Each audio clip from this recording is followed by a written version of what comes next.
Abusuya nei mame mo akwaba emfa emra kasafidie so of course Storm TV Ghana na enne de aba be todwa me nso makurutire bia me de eba be somo ene se bibia ba be todwa wo mo trese academic research post eno ne post foforo aba be todwa wo mo trese se nane nde ya wo mo gina kono wo mo to aba de obia ebenya ene wo mo akeka abobom no mo tete bia firi mu a ena wo mo de aba be todwa na of course wonim se Kennedy Akompre ko Agyapong enna wodi kan yewura Dr. Alhaji Mahmoud Bawumia ha no wo man hye ne ye nanso ne de wotoso mienu Brian ne champon Dr. Mahmoud Bawumia etoso miensa enna yewura ya osai edutwum etoso nnan Kwabra Agyapong engineer wotoso ennum na ha no wo man hye ne se de obia ebenya ne de so ne adeadea enna wo mo trese se ne ya to aba na wie na Dr. Alhaji Mahmoud Bawumia Kennedy Akompre ko Agyapong no mo ka ho no Kennedy, when ya abanokurano eno and your friend West vote case. When ya abanokurano eno 90,369 eno no ohanemunchi chemu edua 9 and 9 44.11%. Ohanemunchi chemu 44.11%. Eno etinu say ya to abanewia when ya ne pa when ya abane pa no eno no nso no obenya 20,000 edi aka ho aha no eduonu edi aka 90,000 ho ema na ye 110,226 eno ntini de co percentage na no nso no obetimi enya 53.80% eno Kennedy Akompre ko Agyapong ne dia obenya eno no eno ati ya ntemra Dr. Alhaji Mahmoud Bawumia wono nso no yeto abewi a wanya kese kura no 80,956 and then me do ko kakra and the Madani Electoral Commission me bobo abane sade tie na ede amon eno nti se wo fie ne wutie me oda woroma wonso fa pen ne paper me bo ana wonso atwere me bo ana wonso atwere ne ade ya to abana wanya kura no na ye 80,956 na eno no wo hanem nchichemu 39.51%. Eno wanya de kura ba omiawu wanya de kura no 39.51%.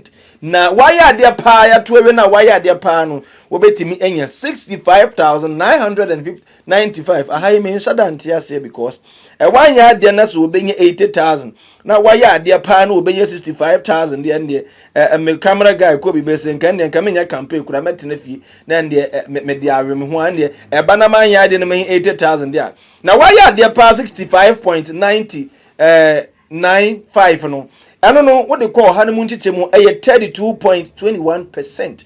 And as I didn't bet done because 2023 Dr. Alhaji Mahmoud Bawumia enya 60+%. And now Kennedy Akompre ko Agyapong enya 30+%. And tin say na bed na sa de na betimi adane bra ne champon be ma wono nso oba be se mba no mu kakra wo be se no wonima wo be se ma no wono nso no ye trese ya to abana wi a wanya kese kura no wono nso ne de 12,874 12,874 aya watwe nkrofo bi mu kakra wono nso wanya de kura no 6,000 I can say ono ne de ko ohanem nchichemu 6.28%. 6.28%. And I say masa ade na ndafo mo wo kai gum ebre baby gum kwada do wo de when ya 6% o de mfa ne sala na waya to abana wi a waya ade pa no betimi enya 16,943 and no represent 8.27%. 8.27%. That's why at least first time I want to try 8.27%. It's far better. Now, you will say you will do trim, Papa. So on also better to words in be from what ye need have a be better if about him, if you better if we can do 1 yard. One also have to a baby 1 yard, ya cry yet. I say, Abandon yet. Ano bosom twefo okra na beto aba no ne ade wo betimi nya 6,549 eno no yemfa nko ha no mutichemu wono nso no wo betimi nya obi bese 3.19% tele eno wo betimi enya na waya ade pa enso wo betimi nya 8,996 waya ade pa eno no eno nso de ko ha no mutichemu wono nso betimi aye 4.39%. Na afi yamfa nkọ de wono nso ne number betimi asem telephone number na ono nso yewura engineer Kobna ejei Agyapong papa e wo mo tre se that to abewi a one ya de kura no obetimi ye 1758 me telephone numbers do so sen no 1758 na ya de ko ha no mu ntitremu 0.86%.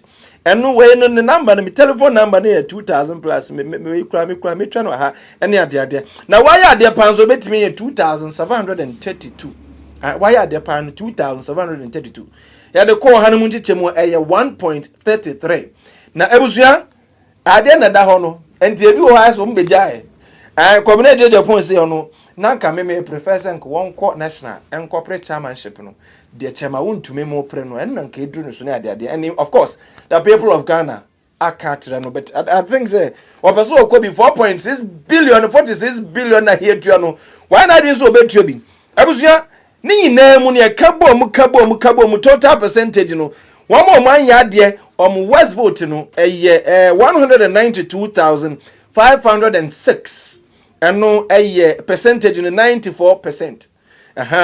And one more ya de pa ni na kabo mu 204,893 eno nso no ya de percentage na say 100%. eno nso eno nebusia jebra na memfa video bi enta auto me ma wo video bi of one more teacher sa nyom we na say omunya time akotena school demu and wo modwo mba ni konkwansa wo beto amhan wo beto amhan wo so beto amhan and wo makoye sa adwe no matregu board tintin wo de hwebi na bra sa de mi kan me boa hwebi na bra e ba beto so de amon. Now with this, in August we had some of the candidates doing well, but in September we are seeing a sharp change with some of them, and I would share them with you right away. So as you can see, in the worst case scenario, we have an Honorable Kennedy Agyapong doing a 44.11%. This is against what he did in August, which was a 41.73%. Now, Dr. Mahmoud Bawumia, who did a 39.09% in August, has also improved slightly from 39.09 to 39.51. So Honorable Kennedy Agyapong has increased significantly, and Dr. Mahmoud Bawumia has also increased, but marginally. And then we have Dr. Agyapong, who has actually decreased as compared. He was around, the previous one was around 11.34%, and now he's doing a 6.28%. Then Dr. Yaoseh Duchum, who was doing a 2.71% in August, is now doing a 3.19%. And Kobna Agyapong, who did a 0.34%, is actually doing a 0.86%. So you could see that almost 4 out of 5 candidates have all, in a way, significantly improved. And this is what has been extrapolated and projected based on the total population size. So we are looking at, in the worst case scenario, we're having a situation where none of these candidates is crossing the 50+1. It means that as it stands, then there is a situation that can happen that there could be a probable runoff if things should stand as this way. However, based on the number of, so if you look at it carefully over here, we have here being 94% of the worst case scenario, because the undecided and undisclosed are forming 6% to make it 100%. Please, is that okay? So now what happens is that in the best case scenario, we see one of the candidates crossing the 50+1. And if, as at the September polls, and please, I always say this is not predictive. It is actually just a snapshot as at a period. As at September, if there is any candidate that can cross the 50+1, then it is Honorable Kennedy Agyapong. And we are looking at the 53.8%. Then Dr. Mahmoud Bawumia actually drops, because most of the people who voted for him maybe in 2023 most of them are in the undecided and undisclosed, and they are really looking at where they will stand. Dr. Agyapong gains from 6.28 to 8.27. Dr. Yaoseh Duchum gains from 3.19% to 4.39.